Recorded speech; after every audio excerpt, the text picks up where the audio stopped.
মাসের করণীয়। গত রাত থেকে জিলহজ মাস শুরু হয়ে গিয়েছে। যারা কোরবানি করব এবং কোরবানি করব না, গত রাত থেকে তাদের জন্য প্রথম করণীয় ছিল চুল নখ না কাটা। এটা যারা কোরবানি করব এবং করব না সবার জন্যই। আবু দাউদ এবং নাসাইর বর্ণনা দ্বারা বোঝা যায় শুধু যারা কোরবানি করবে তাদের জন্য এই আমল, চুল আর নখ না কাটা। তো নাসাইর আরেকটা বর্ণনা দ্বারা বোঝা যায় যারা কোরবানি করবে না তারাও চুল নখ কাটবে না।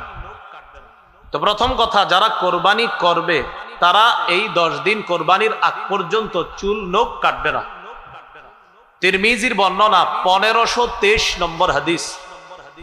এই হাদিসের মধ্যে রাসূলুল্লাহ সাল্লাল্লাহু আলাইহি সাল্লাম বলেন, মান রাআ হিলালা যিল হিজ্জা ওয়া আরাদা আন ইউদহিয়া ফালা ইয়াখুযান্না মিন শা'রিহি ওয়া আযফারিহি।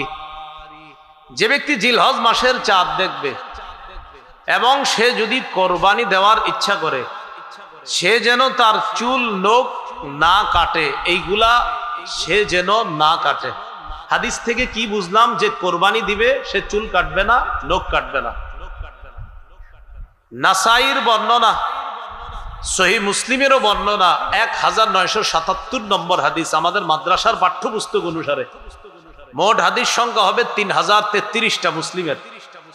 এই হাদিসে রাসূলুল্লাহ সাল্লাল্লাহু আলাইহি সাল্লাম বলেন, ইযা রাআইতুম হিলালা যিল হিজ্জা ওয়া আরাদা আহাদুকুম আন ইউদহিয়া ফালইউমসিক আন শা'রিহি ওয়া আযফারিহি।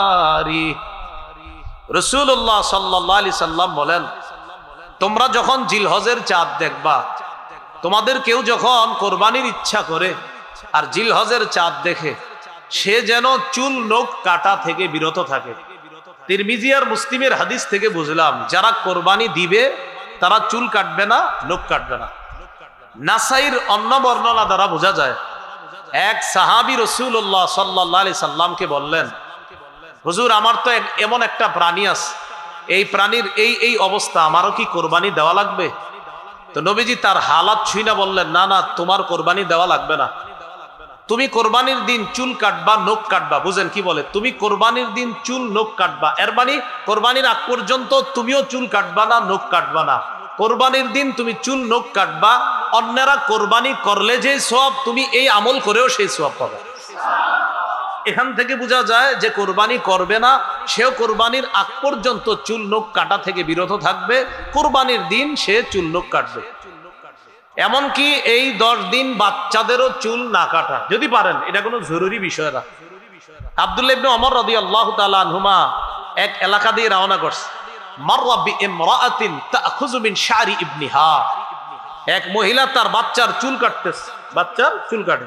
তো ইবনে ওমর বললেন, আহা, তুমি যদি কোরবানির দিন পর্যন্ত একটু অপেক্ষা করতা, তারপর যদি চুলটা কাটতা, কি বোঝা যায়? বাচ্চার মাকে ইবনে ওমর রাদিয়াল্লাহু তাআলা আনহুমা বললেন, তুমি যদি কোরবানির দিন পর্যন্ত অপেক্ষা করতা, তারপর যদি চুলটা কাটতা। এখান থেকে বোঝা যায় বাচ্চাদেরও 10 দিন পর্যন্ত আপনার চুল না কাটা। এটি কিন্তু জরুরি বিষয় না, যদি করেন খুব ভালো। তাহলে জিলহজের প্রথম কাজ পাইলাম আমরা, চুল নখ না কাটা। জিলহজ মাসের দ্বিতীয় করণীয়, আজকে যারা রোজা রাখছেন আলহামদুলিল্লাহ।